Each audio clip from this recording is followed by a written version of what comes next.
Paya lahat mga kababayan yung mga fake news peddlers. Si Marlica, si Jason Sa, si Glenn Chong, basag na basag po sa pagpapakalat na yung ating Pangulong Bongbong Marcos at si Lisa Marcos itinakbo sa ospital kasi sinakal ni Mrs. Lisa Marcos daw yung ating Pangulo kasi hinampas ng ating Pangulo si Lisa Marcos. Kung ano-anong pagmarites mga kababayan at pagpapakalat ng kasinungalingan yung ginagawa ng mga vloggers po ni Inday. Ngayon, sunog na sunog sila. Nagpapagang mga balita at pagtalakay sa mga isyo na lipunan. Opinyon, balat at paglalantad sa katotohanan. What you see is what you get. You decide. Ngayon, sunog na sunog sila kasi biglang lumabas yung ating Pangulong Bongbong Marcos. Nagmensahe po siya kasi nahuli na po si Alice Goo. And afterwards, nagpa-interview sa mainstream media. O ito po yung ating Pangulong Bongbong Marcos. Ito naman yung interview ng mainstream media. Ayan po, sabi ng ating Pangulo, "Do I look sick?" Durog na durog po yung kasinungalingan ng mga fake news peddlers, mga vloggers po ni Inday. Tulad ng kanilang patron po, nag-self-destruct. Yan kasi mga sinungaling. And after the interview po, lumipad yung ating Pangulo para mag-aerial inspection. Ayan po, mga kababayan. Ngayon, pakinggan natin muna yung mensahe ng ating Pangulong Bongbong. Ito yung pinost niya sa kanyang page, mga kababayan. Ayan po, 4 hours ago, Bongbong Marcos. Pakinggan natin. Minamahal kong kababayan. On or about 1 o'clock a.m. 4 September, Alice Goo, also known as Goo Huaping, was arrested in Tangerang City, Jakarta, Indonesia. I congratulate all law enforcement personnel who made this apprehension possible. The public may not know the intricate details of this mission that you have successfully accomplished, but on their behalf, accept my thanks. The Philippines also thanks the Indonesian government for their assistance on this matter. The close cooperation between our two governments has made this arrest possible. Let this serve as a warning to those who attempt to evade justice. Such is an exercise in futility. The arm of the law is long, and it will reach you. This government continues in its duty to apply the rule of law. Ms. Goo shall be entitled to all legal protections due her under the laws of the land and pursuant to our commitment to the rule of law. But we will not allow this to prolong the resolution of the case, whose outcome will be a victory for the Filipino people. Thank you and good day. So, nag-warning pa yung ating Pangulo. Malinaw yung kanyang warning po ay patama kay Pacquiao. Kasi, until today, pinagana pa si Pacquiao. Naglungga na yata, mga kababayan, sa kanyang bunker. Inuhukay na ng mga pulis. Baka niya, Mr. Maradillas, doon na sa kalalim-laliman si Pacquiao. Yung pinakailalim po ng lupa, impyerno na yun. Ano ba yung impyerno? Yung location po, nasa ilalim ng mundo. Nag-underground si Pacquiao. Kaya malabo po yung sinabi ni Inday kung nasaan si Pacquiao, nasa langit. Naglungga po sa ilalim. Baka nandun na sa kanyang ama, the God of this world. Hindi man po the God of heaven. I-search na lang po ninyo kung ano ang ibig sabihin sa Bible ng the God of this world. Masasya kayo pag nalaman ninyo kung sino siya. Yan yung warning ng ating Pangulo. Let this serve as a warning to those who attempt to evade justice. Such is an exercise in futility. The arm of the law is long and it will reach you. This government continue in its duty to apply the rule of law. Malinaw po na patama kay Pacquiao, mga kababayan. Ngayon, sa nagpapakalat ng mga fake news na yung ating Pangulong Bongbong Marcos sinakal ni Lisa Marcos. At si Lisa hinampas ng cellphone. Yun ang yung full story ng balitang yan. Click subscribe muna dito sa ating YouTube channel and hit the notification bell para lagi po kayong updated sa mga kaganapan dito sa ating bansa. Like and share na rin po ninyo ang ating video. At huwag na rin po ninyo na skip yung ating mga commercial ads para tuloy-tuloy lang ang pag-unlad ng Bagong Pilipinas. Sa mga nagana po ng malinis and spacious fitness gym, pumunta lang po kayo sa aming Colossal Fitness Gym. We also offer Grab Car Rental with our brand new 2023 model ng Toyota Innova. We also accept booking for those who are planning to travel via PAL, Cebu Pacific, and other airline companies, local and international, and bills payment for Meralco Bills, Aleco Bills, PLDT, etc.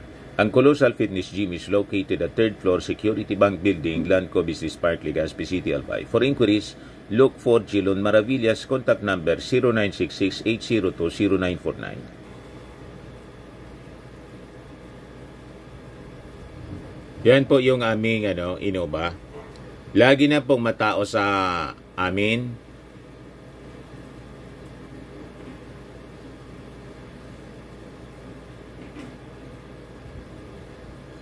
Yan po mga bagong clients namin. Napakaganda at colorful at napakalinis ng aming gym po. Pati mga foreigners po pumupunta sa amin. Mga British tourist po sila dito sa Legazpi. Na-set up na rin po yung aming mga brand new gym equipment.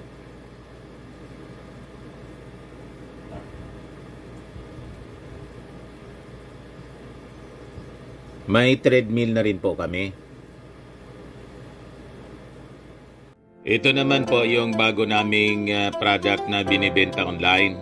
Eye Glow Serum, whitening po siya. Tingnan ninyo yung epekto sa aking anak na architect before and now. Yung mga inquiries po ninyo, dumiretso na lang kayo sa kanyang Facebook account, Riz Maravillas. Ito naman po, Firmax Firming and Lifting Cream. Pinapahid po sa mga pulses in affected area. Mainam po sa paninigas ng mga kasukasuan. Ito naman po, Automax Radiant Serum. Sa mukha naman yung application. Anti-aging po siya. You will look 10 years younger than your age. Sa mga cancer patients naman po, baka lang gusto ninyo itong itry. Naing siya red mixed fruit drink. Hindi mo po siya gamot, food supplement siya. Kaya lang, gawa siya mga kababayan sa goji berry. Yung goji berry, may anti-cancer properties. O ngayon, yung mga inquiries ninyo, dumiretso na lang kayo sa aming messenger sa Facebook para masagot namin agad. Ayos pa? Ayos na ayos niya, Mr. Maravilla. Pagkalat ni na Marlica po sa ni Jason sa? Yan pinapakalat nila sa social media. Agaw buhay na daw si Bangag. Sinakal ng babae, nakita ng security, na itakbo sa ospital, confined sa Kalatagan, Batangas. Bangag, agaw buhay na daw. Code blue, kumalat, isinugo daw si Bangag sa ospital sa Batangas. Ganon sila mga kababayan magpakalat ng fake news. Yung itong mga sinungaling, mga tawag sa kanila, mga pathological liar. Yung isang pathological liar pala po, pag ikaw ay isang pathological liar, ibig sabihin may tama yung it is a mental disorder pala. Mental illness, mamay, i-share ko po sa inyo. Sabi ng isang doktor, isang psychiatrist po. Ito si Marlica, yung pinapakalat niya na sabi, sinakal ni Lisa Marcos, yung ating Pangulo. Pakinggan natin yung kanyang sinasabi po. Code blue na. Kasi nagjumbagan sila ni Lisa Tanas dahil ayon sa Jahas, ay sabog na sabog, bangag na bangag, silang dalawa pareho sa pulburon. So ito, inaano ko lang ito yung information na binabasa ko actually. So, nagkasakitan at may injury si Liza Tanas sa ulo. Diba dati nag-umbagan sila sa aeroplano, nag-umbagan. Ganon kasi nungalin po itong si Marlica. December of 2022 sa kaanuhan, sa kabangagan, diba? Sa kalasingan dahil yun ang bangag sa ipinagbabawal na pulburon. So, kahapon, may injury si Lisa Tanas sa ulo. Okay. At hindi po? At in-airlift yung dalawang mag-asawang bangag around 6:45 p.m. kahapon. In-airlift. So ganon sila kasinungaling mga kababayan. Ngayon nagpost nagpost yung isa pang fake news peddler, si Mr. Sasot. Ayan po si Mr. Sasot mga kababayan. Sabi niya, be careful of wrong intels mean to poison the well. So ibig sabihin, mag-ingatan niya kayo sa mga sources na sinasabing intelligence report. Kinukosyon niya yung mga kasama niyang mga fake news peddlers. Nasunog kasi para hindi mapahiya mga kababayan. Binawi nila yung mga kwento. Ayan ba, mali natin ang Pilipinas. Sabi ni Jason sa Medivac update, buhay pa siya. Opo, siya nga po, pero pupungas-pungas na lang. Barahil binigyan siya ng time na makapagsisi. Wala na po, sirang-sira na po kayo. Kasi nga, mga sinungaling kayo. Sunado na, sabi nga dito sa Bicol. Kilala na, basag-basa na yung papel ninyo. Binawi ni Jason sa yung kanyang mga pinagsasabi, pinag-post sa kanyang page. After mga kababayan na mag-post tayo, kasi yung Palasyo Malacanang mga kababayan, nag-message sa akin. Ito yung message sa akin po. Sa kinakalat na may sakit si PBBM, walang sakit si PBBM. It is a PSG drill. No emergencies sa Palas, medical or otherwise. First family is super okay. We even told this to PBBM at tinawanan niya lang. Sorry, fake news. Fake news daw. Pinagtawanan lang ng ating Pangulong Bongbong Marcos kasi siyempre yung mga nagpakalat nakaabot po sa mga taga-palasyo. Kaya yung mga taga-media tinanong po kanina, sabi ng ating Pangulo, do I look sick? O ngayon, dahil napahiya sila, nang lumabas bigla yung ating Pangulong Bongbong Marcos, may panibagong paduda na naman sila. Ayan po, yung mahalin natin ang Pilipinas, page na sumusuporta kay Inday, at the RTVM live today. Maginaw ba, BBM? Naka-jacket pero pinagpapawisan? Kung ano-ano na lang po na paduda yung mga pinagsasabi kasi napaya sila. Ang tawag dyan sa psychology, defense mechanism.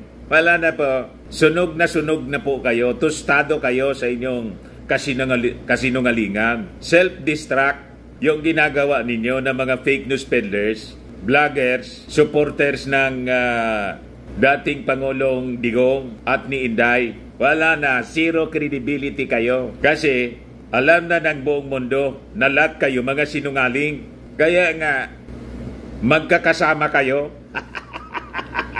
Sabi ng mga nag-react, halatang may sakit siya. Sabi ng isa, kulang follow-up.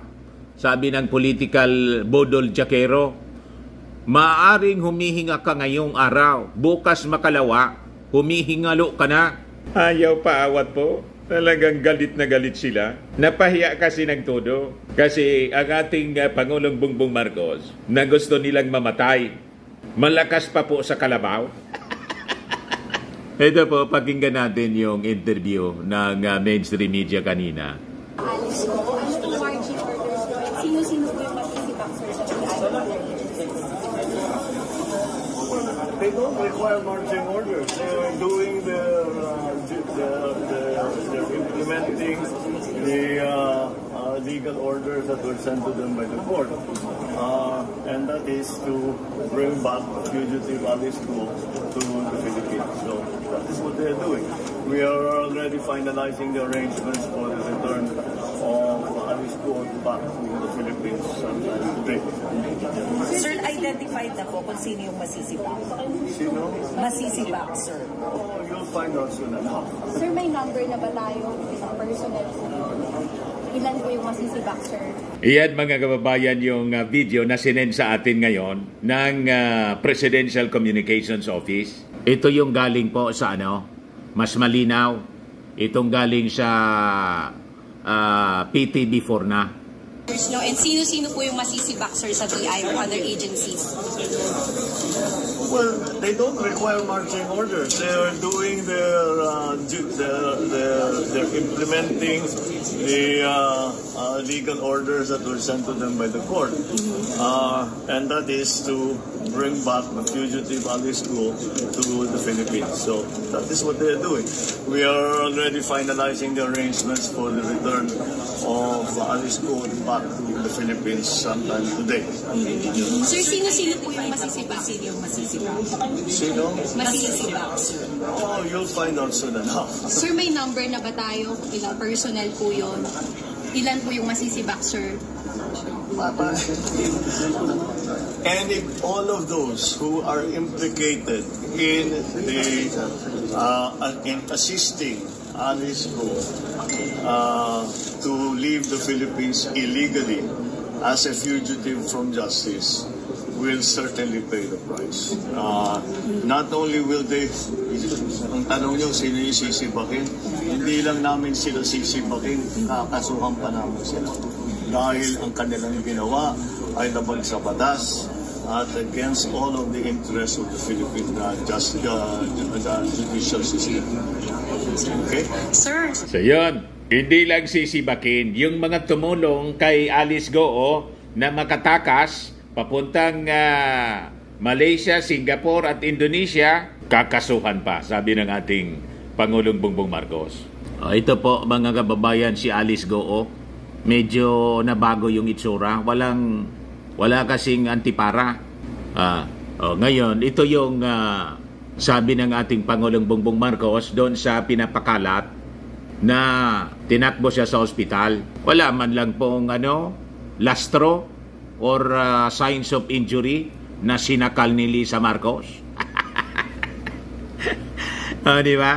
Imagine si Lisa Marcos daw. Hinampas ng cellphone ng ating Pangulo. Nag-away daw kasi Tapos, gumanti si Lisa Marcos, sinakal yung ating Pangulo. Nagkulay asul. Then, itinakbo mga kababayan, inilipad papuntang Batangas. O, nasabi St. Luke. Tapos sabi papuntang Batangas. Ganon sila kasinungaling mga kababayan. Ganon sila gumawa ng kwento. Sabi ng ating Pangulo, do I look sick? Pakinggan natin. Kasi tinanong siya ng media. Ulitin natin na galaw. Yan po.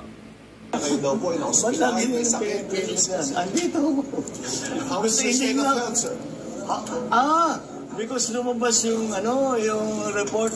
Yan ang kailangan ninyong tignan. Do I look sick?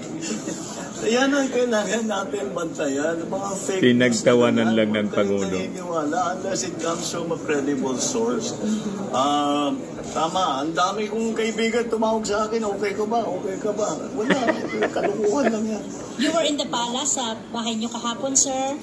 I was in the most of the day, yes. I had a meeting in the morning. I had a command conference with some of our commanders. And I spent the rest of the day reading my briefs and doing paperwork. Nagulat lang ako when they said that there was medical emergency. Medical emergency. Sir, which is why we were asking you directly.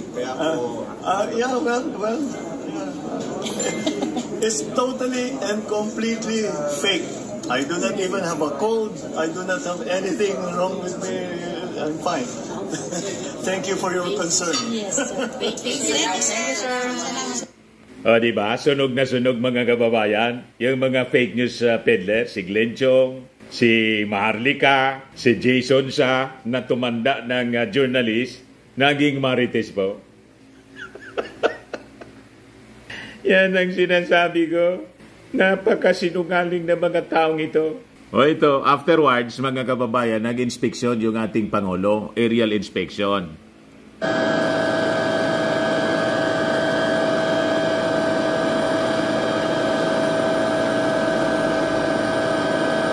Maulan.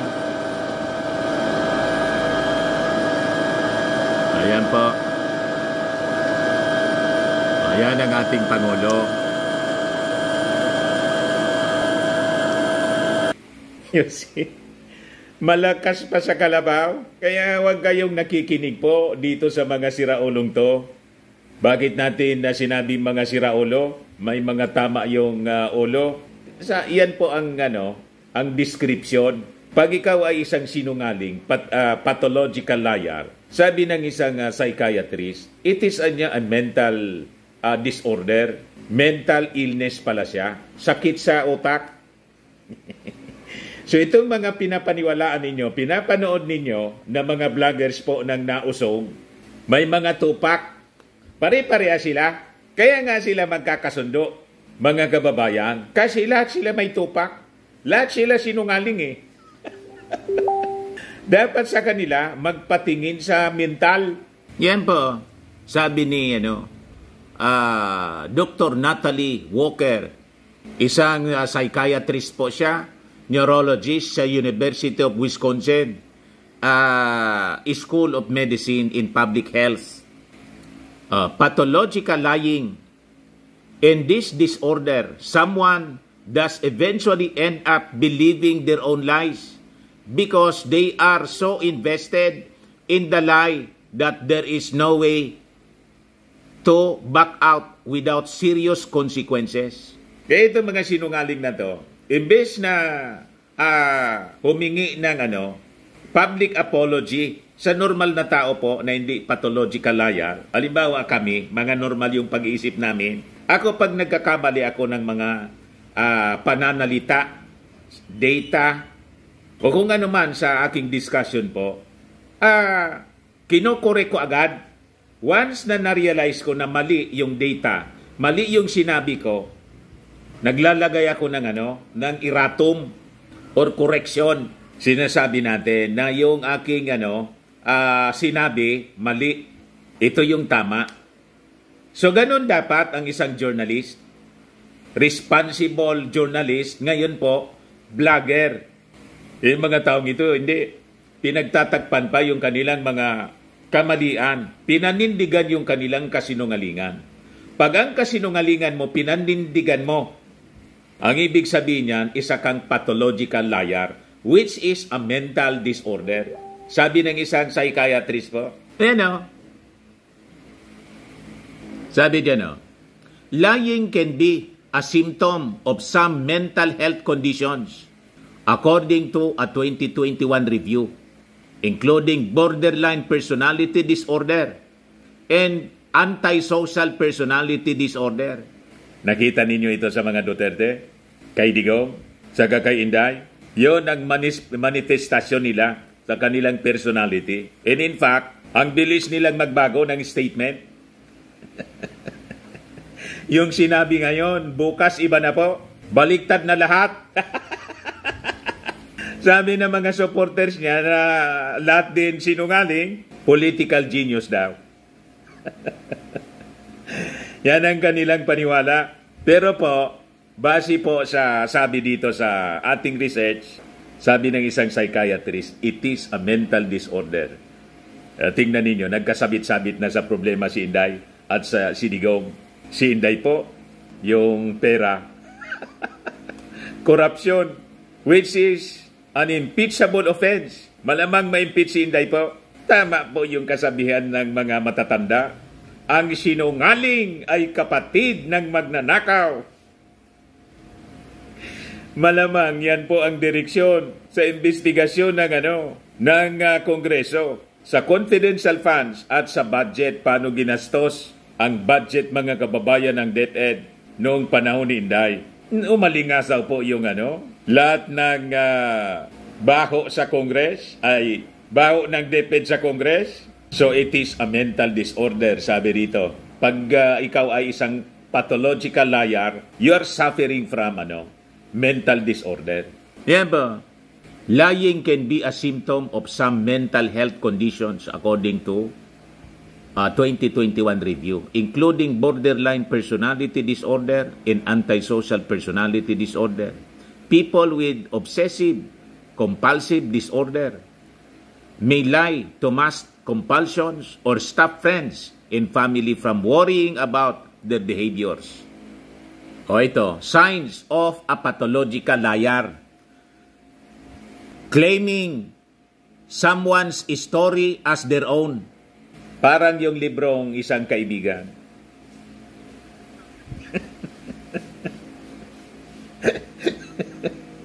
Na ang sabi, kinopya man lang niya doon sa isang libro ng yung Oli.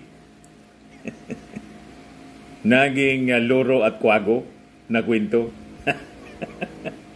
Yan pala ang tanda ng pathological liar. Claiming someone's story as their own. Mahilig po mag-claim ng hindi sa kanya. Tulad ng paggastos ng confidential funds na as if personal niyang kwarta.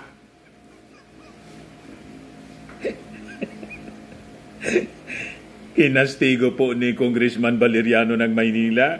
Ano pa daw ang tanda ng pathological liar? Appearing indifferent when caught lying. So pag nabuking ng kanyang pagsisinungaling, napipikon siya, huli eh. Parang yung tinatanong lang kung paano ginasto, tantrum sagad. Imbis magpaliwanag mga kababayan, nagbasa na lang ng salmo.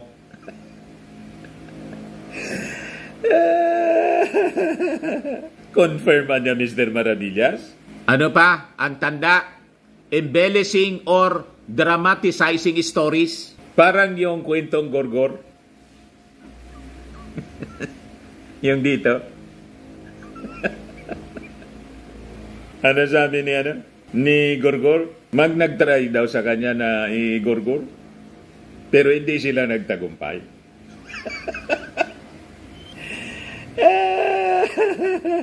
Ano pa? Behaving against their own words. Sakto mga kababayan sa description ng mag-ama. Kontra-kontra ang mga pinagsasabi. Mismong sila ang nagkukontra sa kanilang sinasabi. Kaya nangyayari, backfire lahat.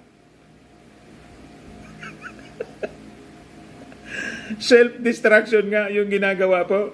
Backfire. Ano pa daw? Lying for no reason. Basta, sige lang ang sinungaling niya. Parang yung tinanong, saan niya si pastor?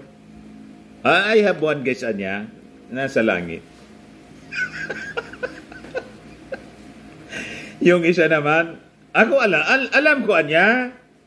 Secret.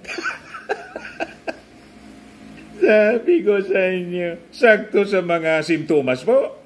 Ano pa? Appearing anxious when talking. Yan ba ang mga sinungaling, hindi mapakali pag nagsasalita? Parang yung nangyari pong hearing sa Congress. Nang tinatanong, hindi mapakali. Gigil na gigil siya. Combative. Defensive. Nagsisinungaling kasi. Kaya ganon. Last mga kababayan, ito talaga ang sakto. They are always the hero or victim. Feeling entitled po, importante siya lagi. Pagkatapos may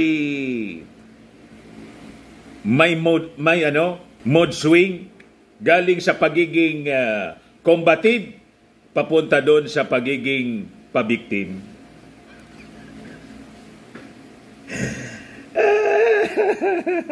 Yan pala po, hindi ako may gawa nito Doktor ang may gawa nito. Psychiatrist, pinag-aralan po. Nagbabasa lang ako, research ito po. May sabi pa nga dito, choosing therapy. Kailangan talaga po magpa-doktor, psychiatrist. Yan po ang mga signs of a pathological liar. Kaya brotherly advice po, magpa-check up. May tama. Hindi simple yung tama. Maraming tama. Ano daw ang ibig sabihin ng pathological liar? Ito po yung definition niya. Pag sinabing pathological po, extreme in a way that is not normal or that shows an illness or mental problem relating to or caused by disease. May sakit po sa otak. Mga kababayan, madaling sabi. Pag ang isang tao, napakasinungaling po, may sakit yan sa otak pala, kailangang magpa-check up sa isang psychiatrist because it is a mental illness, a mental disorder po. Nakakagawa siya ng kung ano-anong mga masasama. Kaya doon nabuo yung kasabihan ng matatanda, ang sinungaling ay kapatid ng magnanakaw. Confirm nga po sa investigasyon ng Congress. Nangawala yung kwarta. Hindi na malaman kung saan napunta yung confidential funds. Nalunok 11 days. Siyak po si Kimbo. Siyak yung mga congressmen. Kung ano ang nangyari. Tuloy-tuloy ang investigasyon ng Kongreso. At malamang ito po yung maging base for impeachment laban po sa pusit. Tama ba?